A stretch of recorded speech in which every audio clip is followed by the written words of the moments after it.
Hello friends, good morning to all. पिछले videos में हमने यूनिट्स एंड डायमेंशंस के बारे में पढ़ा। उसमें हमने देखा कि कैसे कैसे हम यूनिट्स को कन्वर्ट करते हैं, क्या क्या यूनिट्स होते हैं, फंडामेंटल यूनिट्स क्या हैं, डेराइव्ड यूनिट्स क्या, इन सारी चीज़ों को हमने देखा। आज के वीडियो लेक्चर में हम डिफरेंट कॉम्पिटिटिव एग्जाम्स में पूछे गए क्वेश्चंस को देखेंगे। तो आइए शुरू करते हैं। सबसे पहला क्वेश्चन है 1 pascal in SI unit is. Pascal क्या होता है आप सभी को मालूम होगा। Pascal is the SI unit of pressure.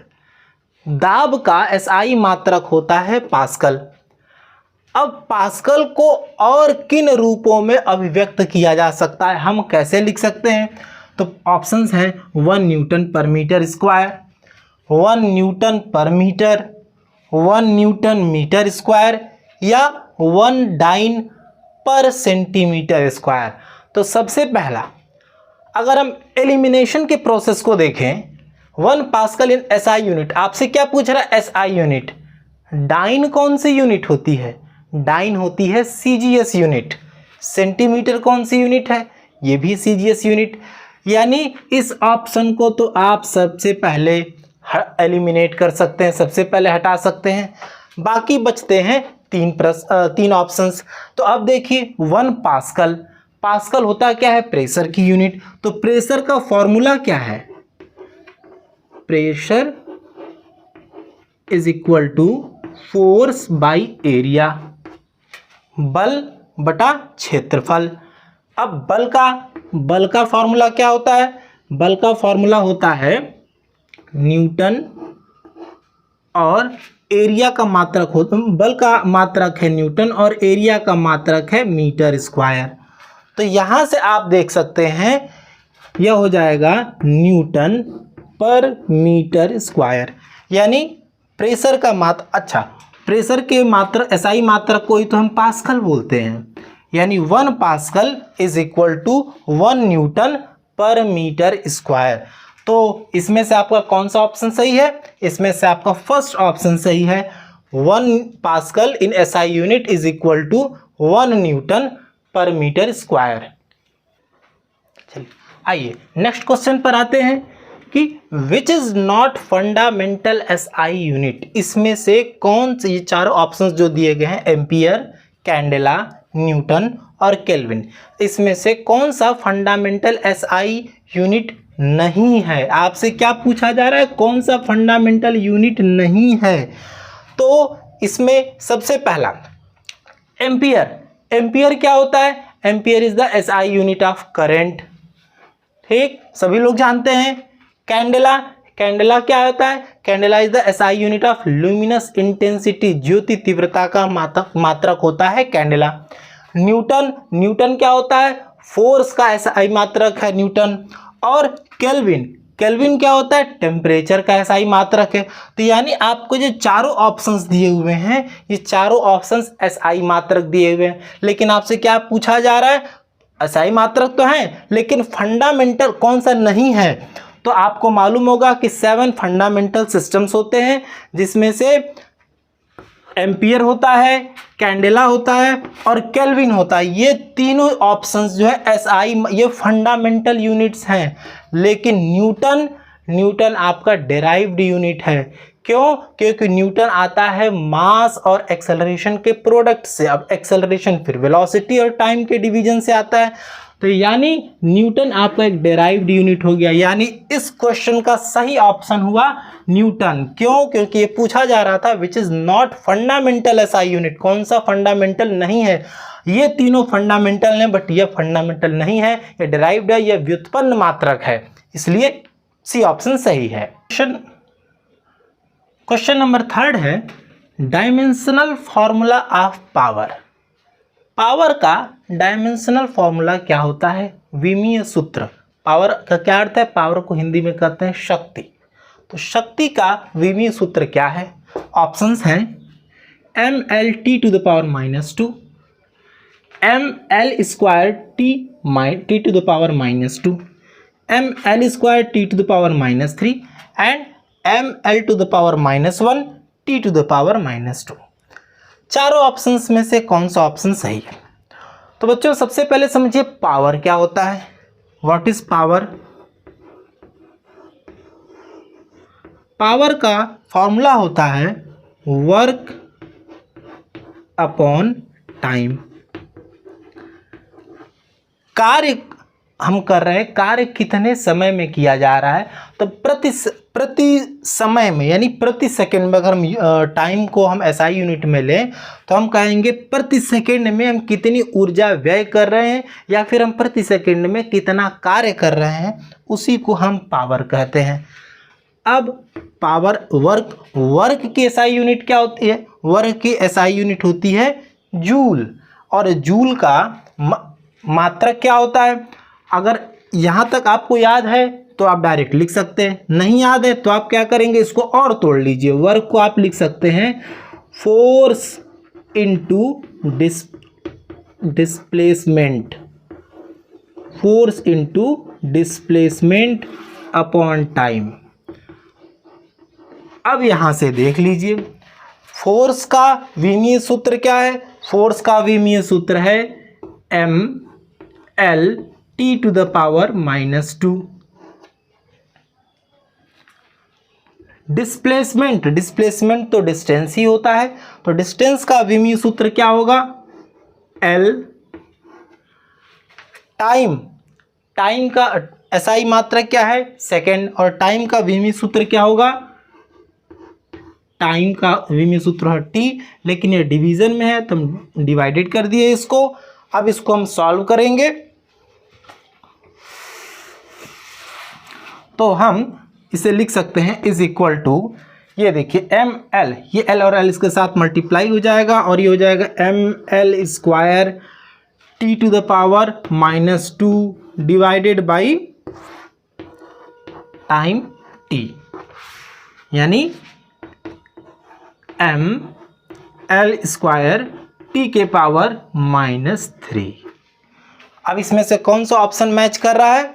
ml square t के पावर -3, यानी आपका थर्ड ऑप्शन सही है। Dimensional formula of power is ml square t के पावर -3। वैसे बच्चों पावर की एसआई यूनिट क्या होती है? तो पावर की एसआई यूनिट होती है वॉट, इसको सिंबल में हम कैपिटल W से लिखते हैं। फोर्थ क्वेश्चन है dimensional formula of Planck constant is. Planck constant का डायमेंशनल फॉर्मूला क्या है? विमीय सूत्र क्या है? ऑप्शंस हैं ml स्क्वायर t के power -1, m to the power 0 l square t to the power -1, ml t to the power -1, या ml to the power -1 t to the power -1। देखने में विमीय सूत्र के जो क्वेश्चंस होते हैं देखने में कमोबेश सारे एक ही जैसे प्रतीत होते हैं। खैर प्लैंक कांस्टेंट होता क्या है? तो प्लैंक कांस्टेंट का फॉर्मूला आप ध्यान रखेंगे। प्लैंक कांस्टेंट का फॉर्मूला होता है E is equal to h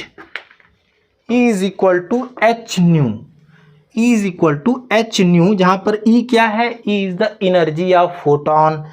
new क्या है? Nu is the frequency of photon, photon की ऊर्जा का सूत्र है। और यहाँ पर ये जो h है, ये h ही आपका प्लैंक कांस्टेंट है। तो आपको विमीय सूत्र निकालना है किसका?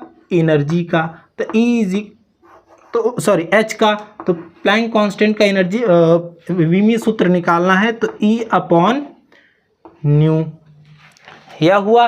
अब E एनर्जी हो गई, एनर्जी का विमीय सूत्र क्या है? तो अभी कुछ देर पहले आपने देखा था कि एनर्जी का विमीय सूत्र क्या है? ml square t to the power -2, यह एनर्जी का विमीय सूत्र है। अब फ्रीक्वेंसी क्या होती है? Frequency is the inverse of time, time का रेसिप्रोकल है। टाइम को उल्टा कर देंगे तो आपको फ्रीक्वेंसी मिलती है। तो यानी फ्रीक्वेंसी का विमीय सूत्र क्या होगा? फ्रीक्वेंसी का विमीय सूत्र होगा t के पावर -1। यहां तक समझ में आया? अच्छा, तो यहां से अगर हम विमीय सूत्र देखना चाहें तो हमारा विमीय सूत्र हो जाएगा इज इक्वल टू, इसको आप ऊपर ले जाइए, ml स्क्वायर टी के पावर -2, यह -1 ऊपर जाएगा +1 बन जाएगा, यानी हो जाएगा टी के पावर -1।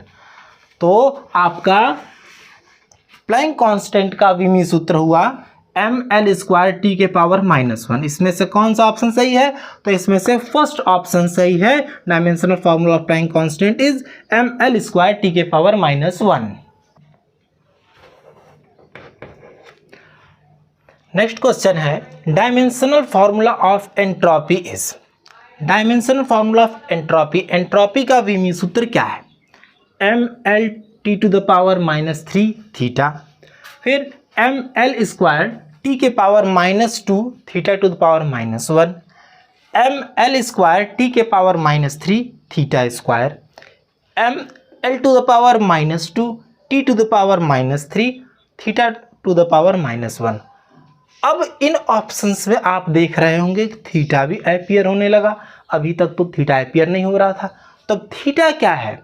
तो बच्चों जैसा हमने बताया था कि लेंथ का डायमेंशनल फॉर्मूला L होता है, टाइम का डायमेंशनल फार्मूला T होता है, मास का डायमेंशनल फार्मूला M होता है। उसी तरह जब टेम्परेचर को भी हमें इंक्लूड करना हो तो टेम्परेचर का डायमेंशनल फार्मूला क्या होता है? थीटा। टेम्परेचर के डायमेंशनल फार्मूला को हम थीटा से डिनोट करते हैं।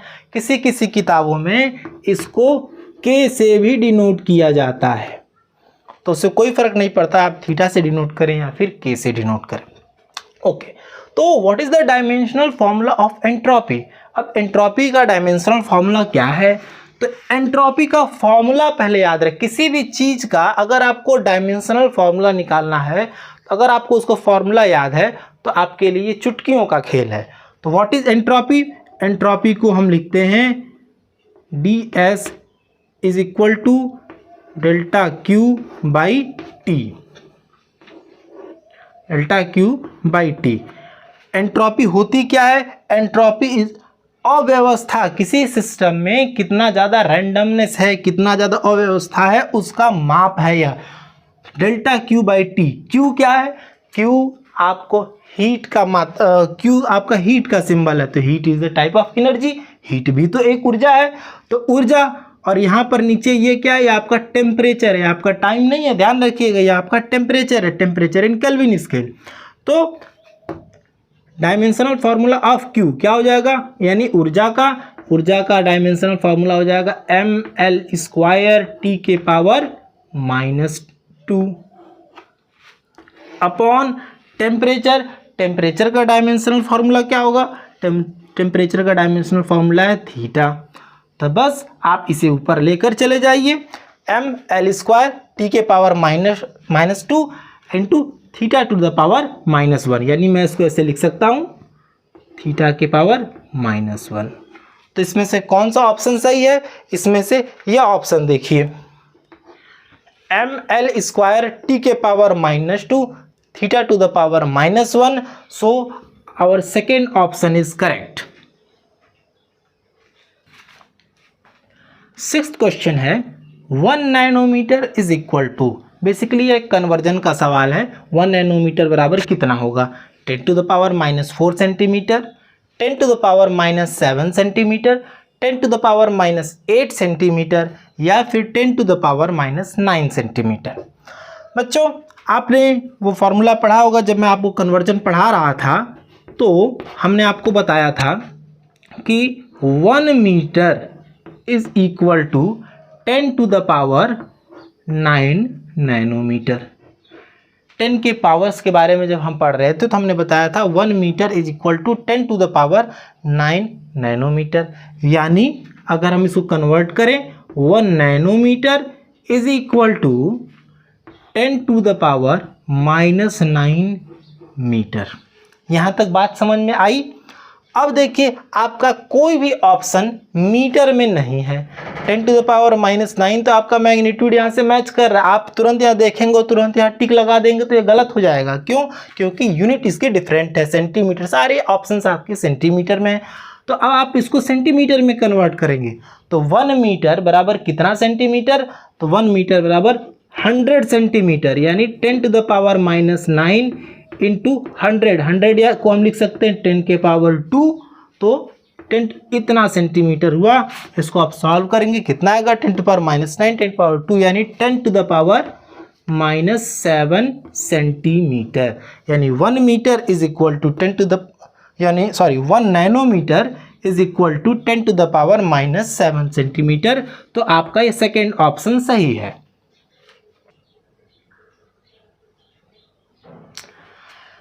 नेक्स्ट क्वेश्चन है, barn is the unit of distance, area, force या प्रेशर। बार्न किसका यूनिट है? तो barn is the unit of distance, area, force and pressure.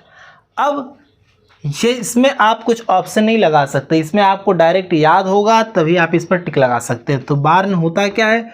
1 बार्न इज इक्वल टू, ध्यान रखिए, 10 to the power -28 metre square.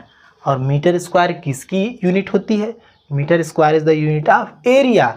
यानी barn किसका यूनिट हो गया? बार्न हो गया एरिया का। अब यहाँ पर एक और सवाल कि अगर 10 टू द पावर -8 इतनी छोटी एरिया है तो फिर इस यूनिट का हम यूज कहाँ करते हैं? तो इस यूनिट का यूज किया जाता है न्यूक्लियर फिजिक्स में क्रॉस सेक्शनल एरिया को मेज़र करने के लिए। हम क्या करते हैं? न्यूक्लियर फिजिक्स में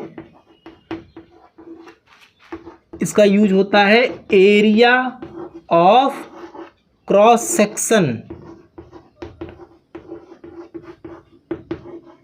एरिया ऑफ क्रॉस सेक्शन को मेजर करने के लिए इस यूनिट का यूज होता है 10 to the power -28 metre square. Next question है, 1 किलोवाट आवर। 1 किलोवाट आवर बराबर कितना होता है? 10 to the power 3 watt, 7.2 into 10 to the power 5 joule, 3.6 into 10 to the power 6 joule, या फिर 4.186 into 10 to the power 3 joule.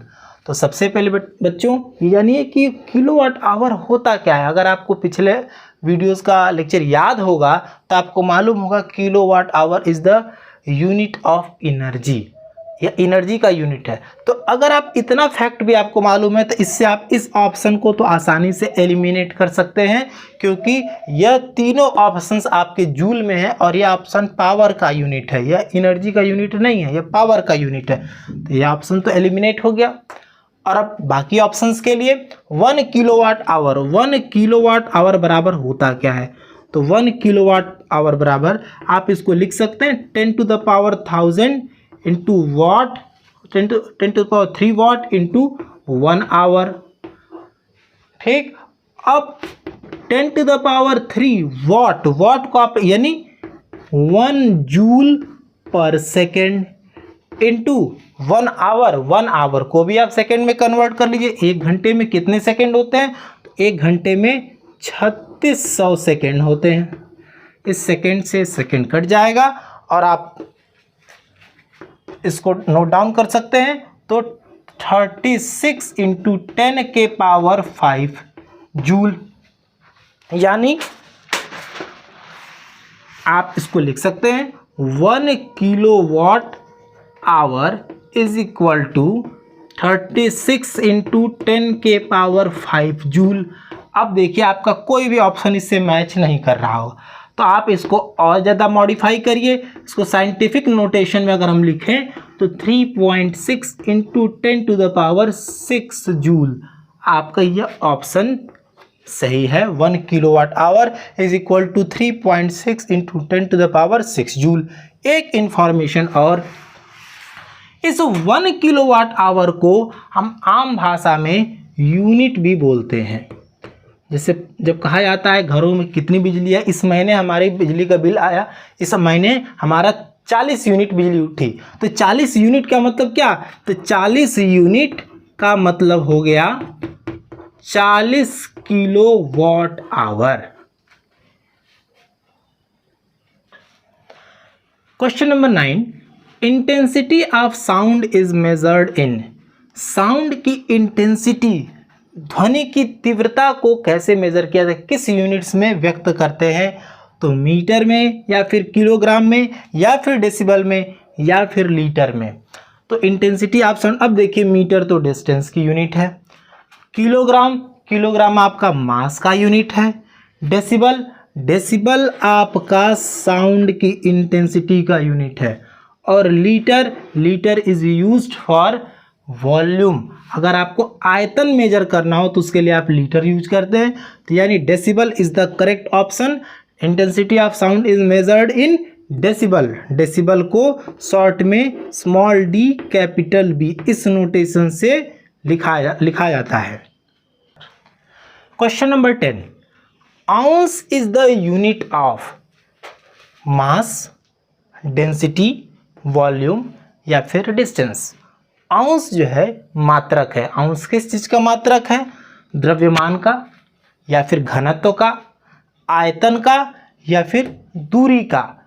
तो आप सबको मालूम होगा, नहीं मालूम है तो इसको याद कर लीजिए। आउंस जो है यूनिट है आपका मास का, द्रव्यमान का। आउंस को शॉर्ट में OZ लिखते हैं, और 1 आउंस बराबर होता है 28.35 ग्राम। तो अब ये इतनी छोटा सा, ये 1 आउंस बराबर 28.35 ग्राम, इतना छोटा सा मास, इतना कम मास, फिर इसका यूज हम कहाँ करते हैं? तो ounce is used for measuring gold. आप सुनार की दुकान पर जाएंगे और वहाँ पर आप अगर आप कहेंगे भैया 1 तोला सोना दे दीजिए, तो इसी तरह आउंस भी एक यूनिट है। आउंस भी आपको गोल्ड हुआ, प्लैटिनम हुआ, सिल्वर हुआ, इन सब जो मूल्यवान धातुएं हैं इनको मापा जाता है आउंस में। Question number 11, 1 square mile is equal to 1 hectare, 640 acres, 100 feet square या फिर 10 मीटर स्क्वायर। तो अब आपको ये क्वेश्चन समझने के लिए पहले तो आप ये समझ लीजिए माइल होता क्या है। Mile is the unit of distance. 1 mile बराबर कितना होता है? तो 1 माइल बराबर 1.6 किलोमीटर होता है, यानी 1.5 किलोमीटर से थोड़ा सा अधिक। 1 mile is equal to 1.6 kilometre. तो अगर माइल का स्क्वायर कर देते हैं, अगर माइल का स्क्वायर कर दें तो कहीं ना कहीं हमने इसका स्क्वायर कर दिया। अब इसका मतलब ये जो चीज़ हो जाएगी ये एरिया हो जाएगी। तो आपके देखिए hectare is also unit of area, एकड़ is also unit of area, feet square is also unit of area, and metre square यह भी एरिया का यूनिट है। तो चारों ऑप्शन अब आप एलिमिनेट नहीं कर सकते, यानी यह क्वेश्चन फैक्चुअल क्वेश्चन है, आपको उसको याद रखना है। 1 स्क्वायर माइल्स बराबर 640 एकर्स। 1 स्क्वायर माइल्स बराबर 640 एकर्स। आप इसको याद रख लेंगे तो आपको क्वेश्चन को करने में आसानी होगी। तो बच्चों आज के लेक्चर में हमने टोटल 11 क्वेश्चंस देखा, और इस क्वेश्चंस में सारे हमने जितने भी हमने चीज़ें पढ़ाई उस सबको प्रयास किया गया कि सबको इसको हमने इसमें डाल सके। लेकिन फिर भी अन्य थोड़े से और क्वेश्चन भी आगे आने वाले वीडियोज में देखा जाएगा। तब तक के लिए आशा करता हूँ कि आपको ये सारी चीज़ें अच्छी लगी होंगी। ना समझ में आए कोई चीज़ तो आप उसको कमेंट बॉक्स में प्लीज़ कमेंट करिए। Thank you.